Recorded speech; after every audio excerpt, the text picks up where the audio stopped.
우리 평화 인사를 나누시겠습니다. 주님의 평화를 빕니다.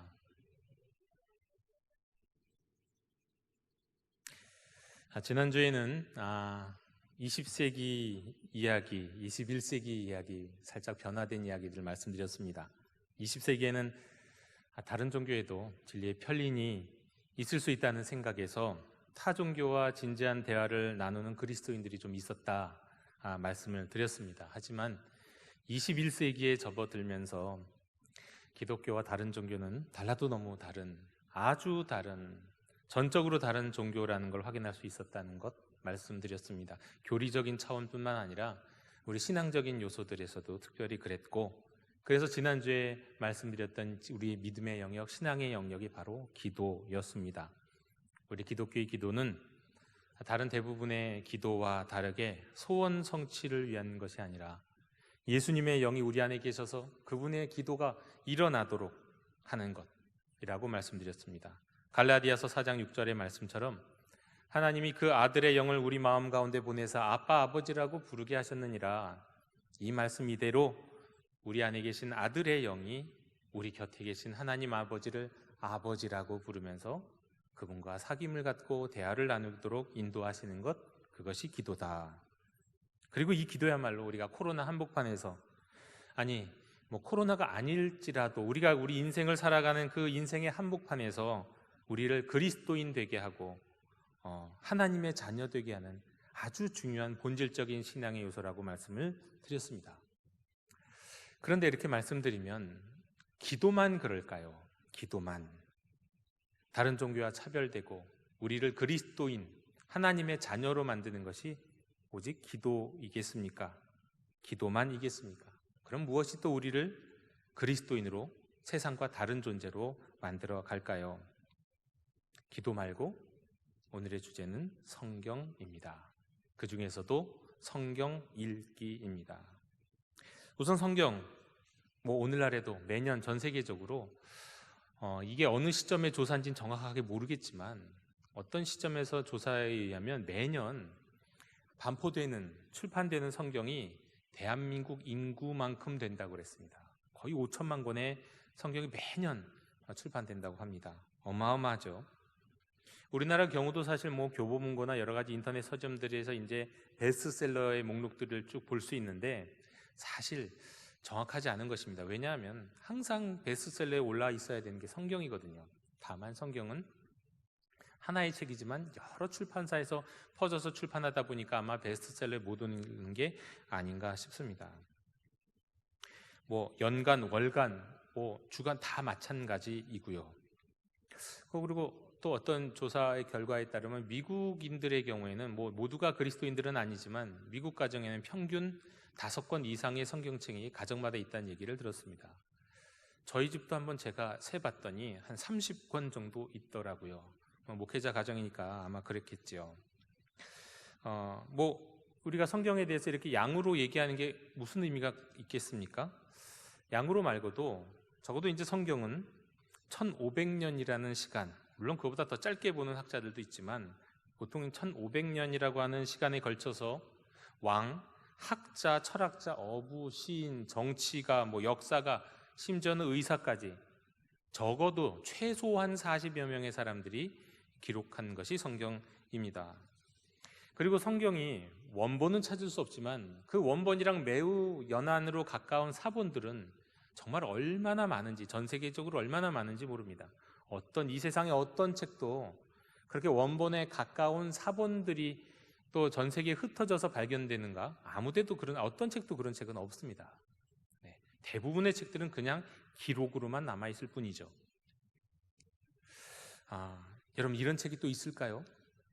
여러분, 이것이 질적으로, 양적으로 하는 객관적인 이야기라고 한다고 하더라도 사실 이것 말고도 제가 자신 있게도 얘기할 수 있는 것이 뭐냐면 오늘날 교회가 그리스도인들이 많은 비난을 받는다고 할지라도요, 한 사람의 인생을 구원까지 얘기하진 않겠습니다. 그건 우리만 생각하는 거니까. 한 사람의 인생을 극적으로 변화시키는 책, 성경만한 책은 어디도 없습니다. 다른 많은 책들이 유행을 탈 수는 있을지언정 성경은 성경이 만들어진 이후부터 지금까지 매년 수많은 사람들을 변화시켜 왔습니다. 그런데 이것만 갖고도 사실 부족합니다. 성경에 대해서 우리 그리스도인들이 생각하는 성경은 또 좀 다르기 때문입니다. 어떻게 보면 이건 객관적인 사실이고요. 우선 우리는 믿습니다.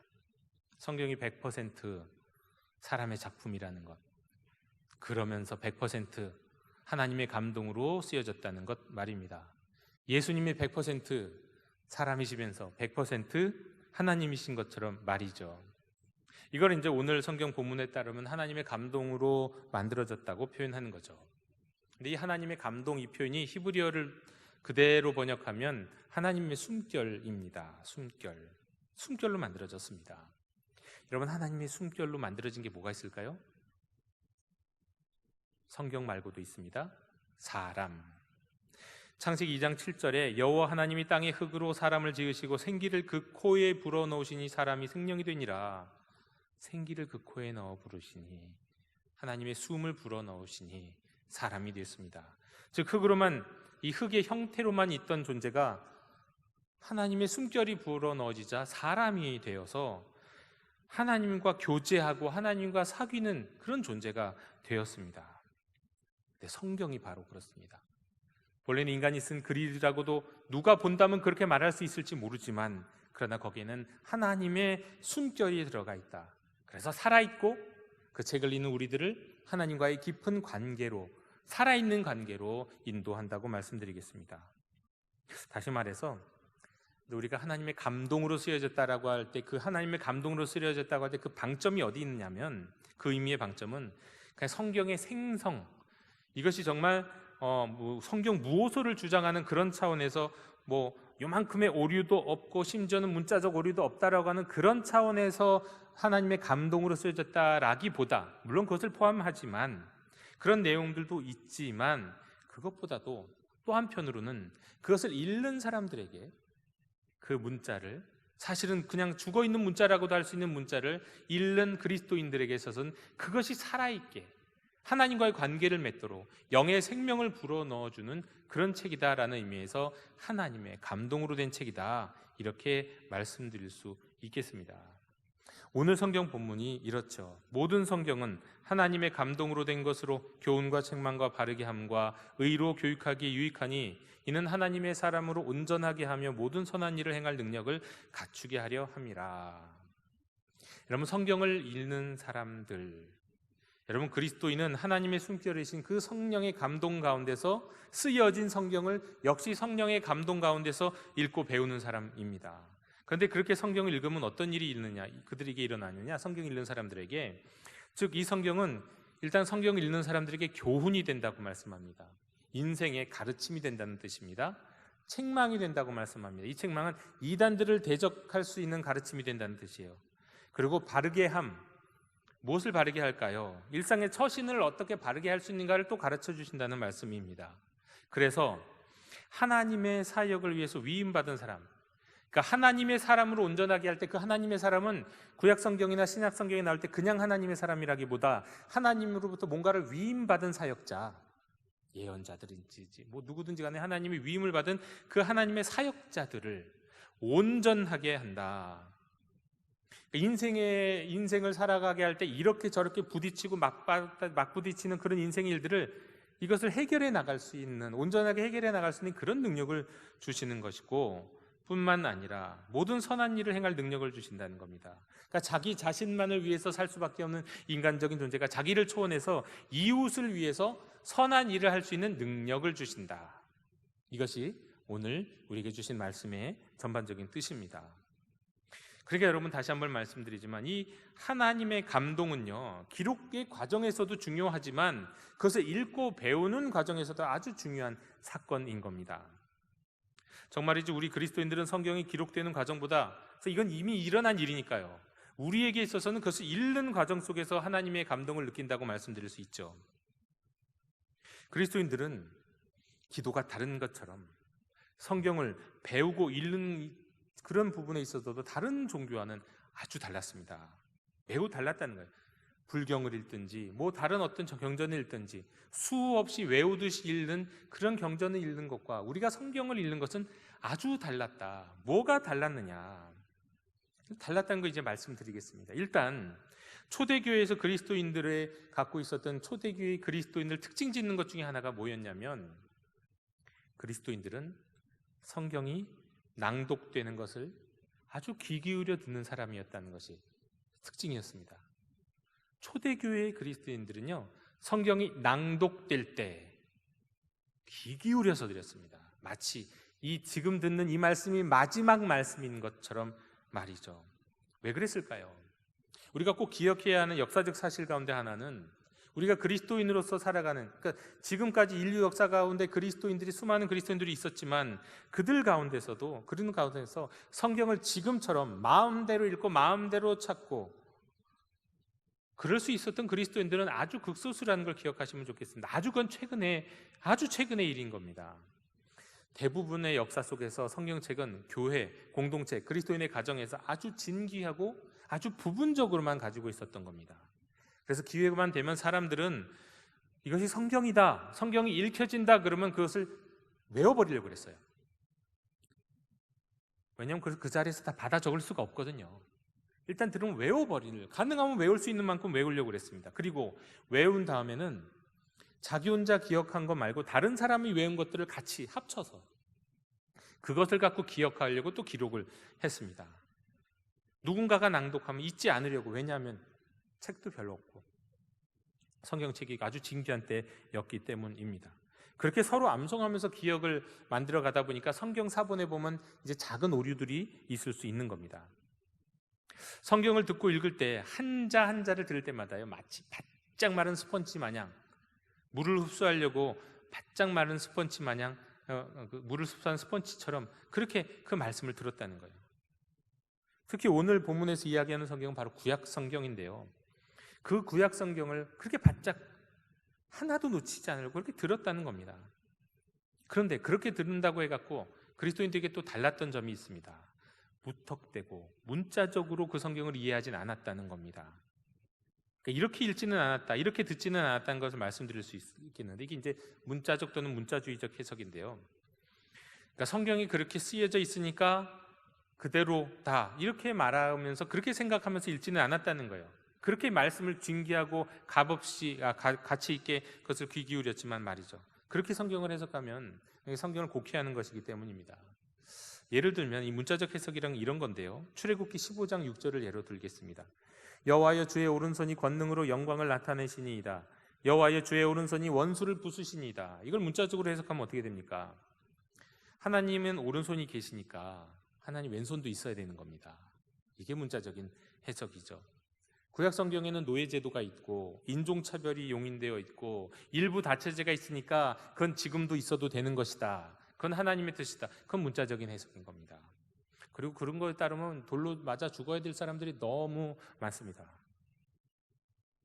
아내가 어디를 잠깐 갔을 때 제가 두 애들을 데리고 외식을 한 적이 한 번 있었습니다. 그런데 이제 제가 그때 평소에는 안 먹던 육회 비빔밥을 먹었어요. 육회 비빔밥. 그랬더니 우리 큰 놈이 하는 말이, 아빠, 목사님이 어떻게 육회 비빔밥을 먹네요. 왜 그랬을까요? 성경은 많이 알아가지고 성경에 피채 먹지 말라고 했는데 이거 피채 먹는 거잖아, 어떻게 익혀 먹지 않고 이걸 그냥 먹느냐고 그렇게 얘기하는 겁니다. 이게 이제 문자적 해석의 한 이제 예인 거죠. 그러나 이제 반대로 우리 종교 개혁가들은 이렇게 문자주의적인 해석을 하지 않고요, 역사적 문법적 해석을 했습니다. 역사적 문법적 해석을 한마디로 얘기하면 저자의 의도가 무엇이냐, 무슨 얘기를 하려고 하느냐, 여기에 초점이 맞춰져 있는 해석입니다. 그러니까 출애굽기 15장 6절의 말씀에 하나님의 오른손이 있다. 그럼 그 하나님의 오른손을 문자 그대로 생각하는 게 아니라, 이게 어떤 맥락 속에서 있는 말씀입니까? 이스라엘이 홍해를 건너고 쫓아오던 이집트 군대가 물에 빠져 죽게 된 그 이후에 나오는 말씀이잖아요. 그러니까 이 하나님의 오른손이라고 하는 건 세상의 권력과 힘도 넘지 못하는 하나님의 권능과 우리를 향하신 하나님의 보호하심을 뜻하는 거죠. 그게 이제 역사적 문법적 해석입니다. 저자의 원래 의도라는 거죠. 그런데 이렇게 종교개혁가들이 이제 성경을 바르게 해석하는 틀을 이제 만들어 갔음에도 불구하고 살짝 부작용이 있습니다. 오늘날에 조금 약화된 부분들이 있다는 겁니다. 이것이 이제 세 가지인데 바로 이 세 가지 지점이 사실 우리 그리스도인들이 성경을 읽는 방법이었습니다. 그리스도인들의 성경 읽기를 특징 짓는 세 가지가 아주 초대 교회부터 지금까지 이어지어 오고 있는데, 그런데 사실 오늘날은 많이 부족하게 느껴지는 부분 세 가지가 있다는 거죠. 자, 그 세 가지 중에 첫 번째는 뭐냐면 그리스도인들에게 이 성경은 공동체의 책, 교회의 책이었다는 겁니다. 여러분 이 성경이 여러분 한 분 한 분이 마음대로 성경책을 갖고 있으니 이게 내 책인 것 같고 내가 언제든지 펼쳐서 볼 수 있는 책인 것 같지요.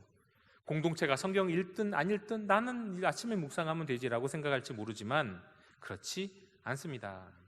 심지어 오늘날은 이 성경을 아주 호사스러울 정도로 혼자 아주 멋지게 읽을 수 있어요. 왜냐하면 멋진 카페에 가갖고요 브런치를 시켜놓고 거기서 다리를 꼬고 앉아서 우아하게 성경 읽을 수 있거든요. 그런데 성경은 사실 그렇게 읽혀지던 것이 아니라는 겁니다. 그렇게 개인적으로 읽혀지는 게 성경이 아니었다는 거예요.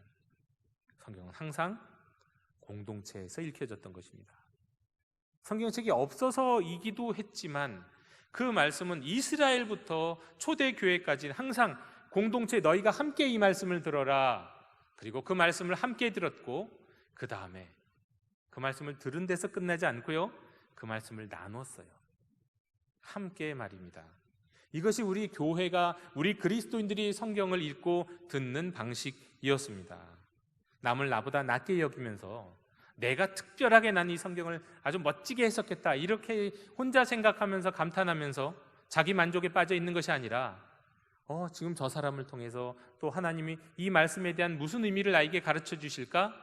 저 사람 나보다 낫게 여기면서 귀 기울이면서 그에게 귀를 기울였다. 그러면서 성경 말씀을 나누었다.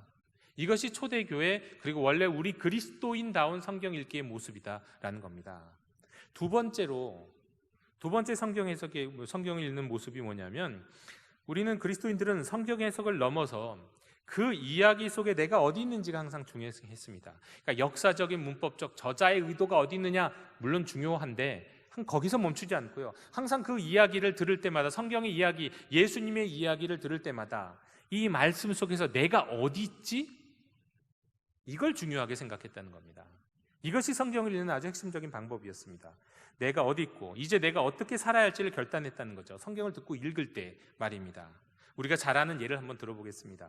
예수님께서 말씀하신 잃어버린 아들 탕자의 비유를 한번 여러분 다 기억해 보십시오. 여기는 몇 인물이 나옵니까? 크게 세 인물이 나오지 않습니까?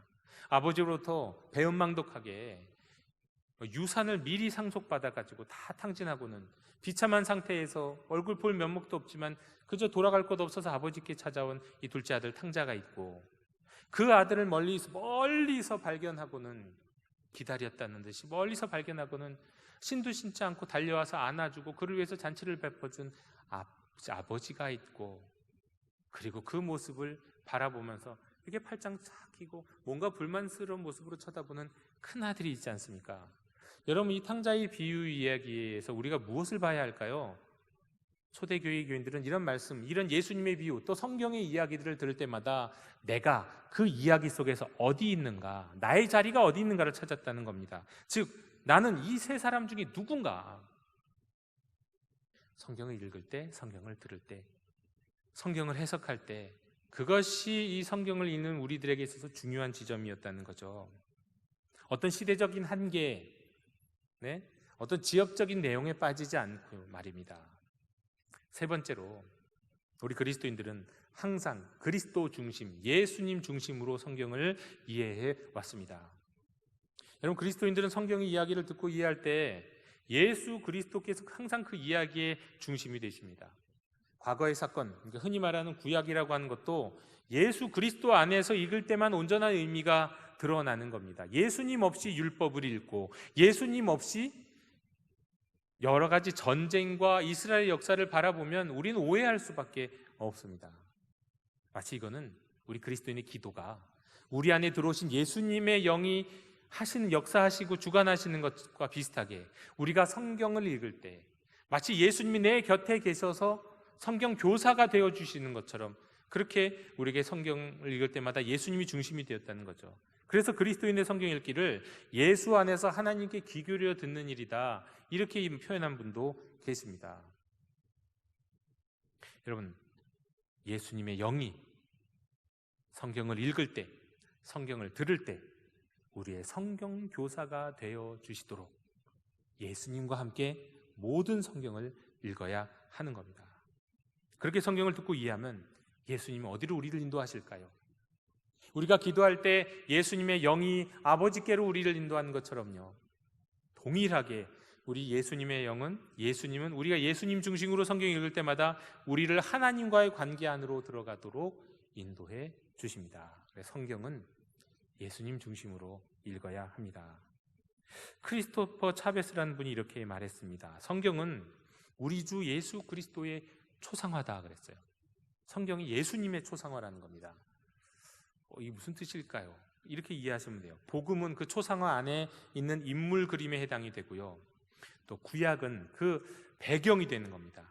그 초상화를 부각시켜주고 그 초상화에 있는 인물이 어디에 있는 인물이고 무엇하는 인물인가를 보여주는 배경이요, 그리고 사도들의 서신서는 그림에 나와 있는 옷, 또 그 초상화의 인물이 하고 있는 여러 가지 장비들, 이런 것들을 설명하고 구체화하고요. 그리고 또 크리스토퍼 차베스는 말하기를 성경을 읽으면서 초상화를 전체적으로 공부하는 사이에 기적이 일어난다고 얘기했습니다. 말하자면 성경이 쓰여진 글이라고 한다면 그 초상화에 있는 그 인물인 예수님이 어느덧 그 성경을 우리가 읽다 보면 초상화에 있는 예수님이 내려오셔서 엠마오 이야기 속에서 그 제자들을 가르쳐 주셨던 영원한 선생님처럼 되신다는 거예요. 여러분, 엠마오로 가는 두 제자, 예수님이 옆에 있지만 그분이 누군지 몰랐던 그들을 예수님이 옆에 가서 동반해 주시면서 차근차근 가르쳐 주시고 그분과 마지막으로 식사를 하시자 무슨 일이 일어납니까? 그들의 눈이 열렸죠. 예수님은 오늘도 말씀을 깨닫지 못하는 우리들을, 우리 한 사람 한 사람, 우리 교회를 그렇게 말씀을 가르쳐 주시고 친절하게 인도하신다는 말씀입니다. 그래서 초상화가 내려온다는 거예요. 그림 밖으로 걸어 내려온다는 뜻입니다.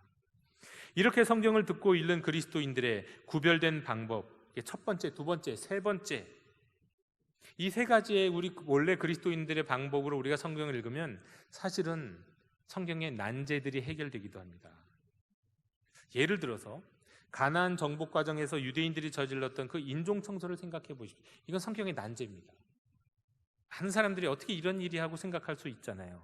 제가 이것을 하나의 짧은 이야기로 한번 만들어 봤습니다.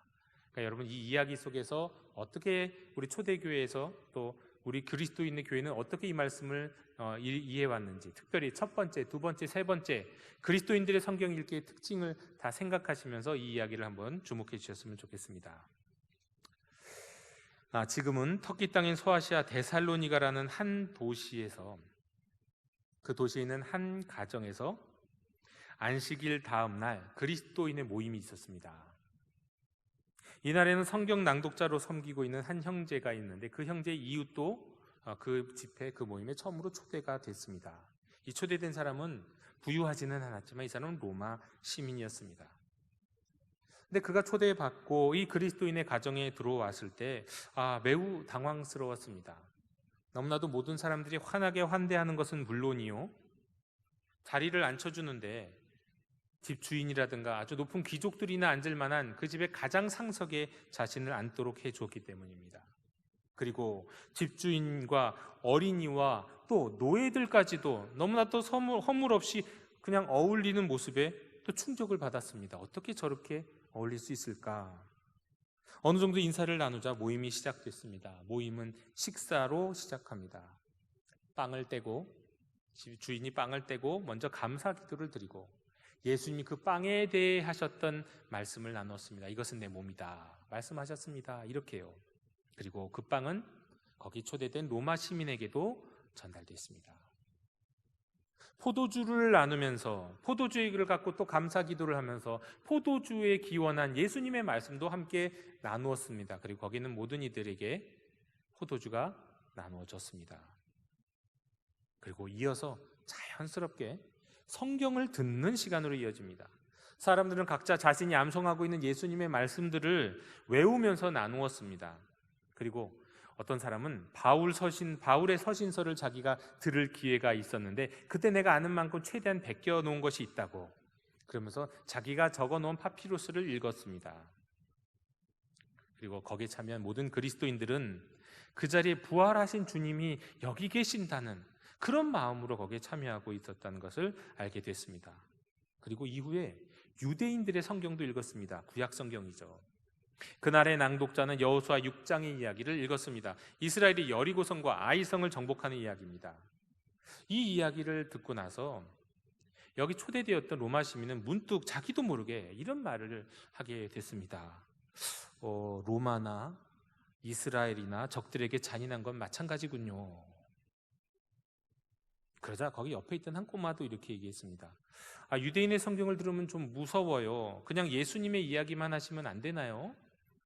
그러자 낭독자가 이야기했습니다. 바울 선생님이 말씀하시기를 모든 성경은 하나님의 감동으로 된 것으로 교훈과 책망과 바르게 함에 유익하다고 하셨지. 그러자 또 옆에 있던 한 자매가 말했습니다. 예수님과 여호수아 같은 이름인데 달라도 너무 다르네요. 예수님은 원수도 사랑하라 하셨는데 말이죠. 그러자 유대인 출신인 한 형제가 이렇게 말했습니다.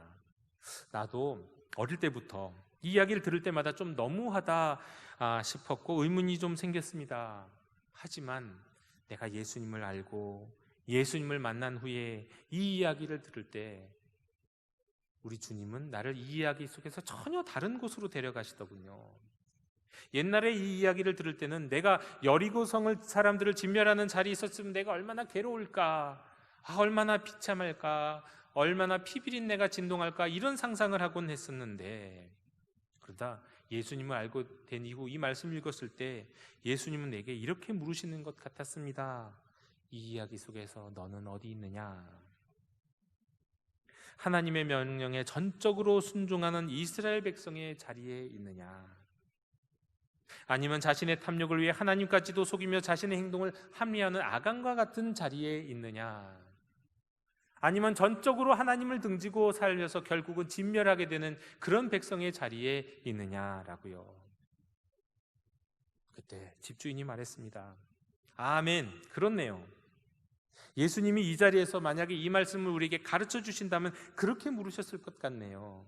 여호수아서 말씀을 통해서 주님은 오늘 우리의 영적 주소를 묻고 계시는군요. 우리가 지금 어느 자리에 서서 주님을 따라야 할지 분명해지는 것 같습니다. 저는 주님께 순종하는 자리에 서겠습니다. 여러분 모두 어떻게 하실런지요?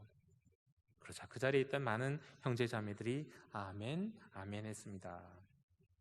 이런 이야기를 듣는 중에 로마 시민은 그런 생각을 했습니다. 그리스도인들은 그들의 성경을 읽고 나눈 방식이 참 특별하구나. 공동체가 함께 차별 없이 모두가 참여해서 그 말씀을 듣고 그 자신이 이해한 걸 나누었고 마치 보이지 않는 예수님이 여기 계셔서 그 성경을 낭독하고 나눔을 인도하시는 것처럼 그렇게 말씀을 나누었고 그리고 그 옛날 이야기 자신과 전혀 상관없을 것 같은 그 옛날 이야기 속에서 자신의 영적인 위치를 찾고 묻는 그러면서 성경을 읽고 듣는 것이 그리스도인들이구나. 정말 특별하고 매력적으로 보인다. 이렇게 고백했습니다. 그렇습니다, 여러분. 여러분 성경은요. 믿음 없는 자는 믿음으로 인도하시고 초대하시고 믿는 그리스도인들은 온전하게 하시는 것입니다. 여러분 그리스도인답게 성경을 읽는 방법은 그냥 홀로 성경을 읽고 묵상하는 것이 아니라 예수님의 영의 인도하심 가운데서 듣고 읽고 그 인도하심 가운데 나의 영적인 주소를 찾되 홀로가 아니라 나의 형제, 자매, 가족, 셀원들 우리 교회에 있는 누구와 함께 그 말씀을 나누는 거 그것이 우리 그리스도인들의 성경 읽기 방법이었습니다. 만약 우리가 성경을 읽고 묵상을 하는데도 그런 일이 일어나지 않는다면 여러분 우리는 적어도 원래 그리스도인들이 원래 교회가 성경을 읽었던 방식에서는 조금 벗어나 있다는 사실을 기억하셨으면 좋겠습니다. 지난 주일에 우리 교회 전도사님과 목사님들께 물어봤습니다. 이 코로나 상황이 언제까지 계속될까요? 대부분이 내년 말까지일 거라고 예상을 했습니다. 저는 문득 그런 생각이 들었습니다. 제가 목회자로서 너무 일찍 포스트 코로나 이후 세상이 어떻게 바뀔지를 생각하고 그런 말씀들을 중간중간 내가 전한 것 아닌가 싶었습니다. 생각해 보니까 이미 반년 전부터 제가 그런 이야기들을 말씀드렸던 것 같습니다. 그런데 실은 그보다는 먼저 위드 코로나, 이걸 더 깊이 생각하고 그 안에서 우리가 어떻게 살아야 하는지를 생각했어야 했는데 이거 넘어갈 거야. 일단 넘어갈 거야. 여기에만 관점을 갖고 내가 살아왔다는 생각을 한 것입니다. 여러분, 지난 주일에 말씀드렸죠. 이런 상황 속에서 이렇게 코로나가 계속되고 코로나 이후도 생각할 수 있지만 어차피 우리가 살아가고 있는 이 상황은 그냥 일상이 되어버린 상황이 되어버렸는데, 여러분, 이런 상황에서 우리가 결국은 무엇으로 돌아가야 한다고 말씀드렸습니까? 기도로 돌아가야 한다고요. 그리고 오늘은 제가 결국은 성경으로 돌아가야 한다고 또 말씀드립니다. 우리가 코로나에서 너무 민감해갖고 이거 빨리 지나가기만을 바라고 그리고 스트레스 받고 우울하게 살기보다 이제는 우리가 여기에 익숙해져서 여기에서 살아가는 방식을 우리가 우리 몸에 익숙하게 만들어야 할 때입니다. 그저 그냥 방역 수칙을 지키고 그리고 마스크와 손소독 그리고 거리 두기를 하는 것을 마치 그냥 아주 오래전부터 늘 입는 옷처럼 여기고 그냥 그렇게 사는 과정 속에서 우리는 지나가기를 바라기보다 이 상황에서 우리가 무엇을 해야 하는가, 이 상황에서 우리가 그리스도인으로서 무엇을 회복해야 하는가, 여기에서 우리가 반드시 짚고 넘어가야 할 우리 신앙의 요소들은, 본질들은 무엇인가, 여기에 초점을 맞추고 고민을 해야 한다는 것이죠. 오는 주간에는 민족 명절 추석이 있습니다. 이번 추석에는 코로나를 의식해서 가족끼리 모이지 않는다는 경우, 않는다, 그런 얘기들을 종종 듣습니다. 정부도 그렇게 추천하고 권면하는 것 같기도 합니다.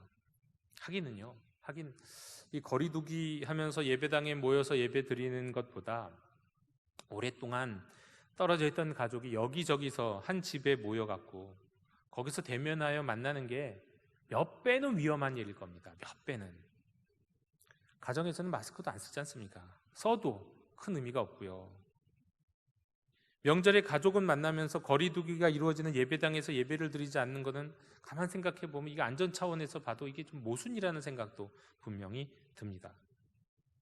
그러나 일단 여러분, 명절의 본질은 오랫동안 만나지 못한 가족끼리 얼굴을 맞대고 가족의 정을 나누는 것이니까 혹시 그렇게 만나지 못한다 할지라도 우리 영상통화나 온라인상에서 만나서 우리가 추석 가정 예배를 함께 드리는 것도 나쁘지 않을 듯합니다. 아직도 제사를 지내는 가정은 기도하시면서 하나님 주신 지혜 가운데 우리 집의 제사가 가정 예배로 속히 바뀔 수 있도록 하나님 도와달라고 그렇게 기도하시면 좋겠습니다. 그리고 우리 교회에서 준비한 추석 가정 예배지를 이용하셔서 인도자를 세우고 대표를 기도하고 함께 찬송하고 한 사람이 말씀과 설교를 읽고 그렇게 하는 모든 과정을 다 해도 좋은데, 만약 그게 어렵다고 한다면 최소한 우리 그리스도인들이 성경을 읽었던 방식처럼 그냥 누군가가 낭독하면 다른 사람들은 그 낭독하는 말씀에 전심으로 귀를 기울이고 거기다 하나 더 더하면 그 말씀 들은 다음에 그 말씀으로 기도하는 시간만 갖는 것 같고 그것만으로도 사실 충분한 추석이 되지, 의미 있는 추석이 되지 않을까 싶습니다. 영도교 형제자매 여러분, 우리 이제 이 코로나가 언제 끝날까 이런 생각만 하지 않았으면 좋겠습니다. 언젠간 끝나겠죠. 이 또한 지나갈 겁니다. 그러나 우리가 끝나고 지나갈 것 바라는 것보다도 지금 우리가 이 상황에서 무엇을 회복하고 무엇을 놓치지 말아야 할까에 더 귀 기울이고 또 그것을 더 고민하고 또 그것을 또 회복할 수 있는 저와 여러분이 되었으면 좋겠습니다. 이 팬데믹의 터널 일상 속에서 그리스도인은 원래 이랬다는 것을, 원래 그리스도인들은 이렇게 살았는데 그 그리스도인다움, 그리스도인의 기도와 그리스도인의 성경 읽기를 회복하고 하나님의 자녀로서 세상에서 당당하게 살아가는 저와 여러분이 되었으면 좋겠습니다. 여러분, 결국은 기도고요. 결국은 성경입니다. 기도하시겠습니다. 주님, 기도드립니다. 코로나의 일상 속에서 이 상황을 피하고자 몸부림치기보다도 예수님의 영으로 예수님의 이름으로 내 곁에 계신 아버지께 기도할 수 있는 참 기도의 사람이 되게 해 주시옵소서. 또한 홀로 성경을 읽고 묵상하는 것을 넘어 가족과 또 나의 형제 자매들과 함께 성경을 듣고 나누며 예수님의 영으로 가르침을 받는 참 그리스도인이 되도록 인도해 주시옵소서. 올해도 어김없이 허락하신 민족 명절 추석을 정말 그리스도인답게 지낼 수 있도록 주장해 주시옵소서. 예수 그리스도 이름으로 기도하옵나이다. 아멘.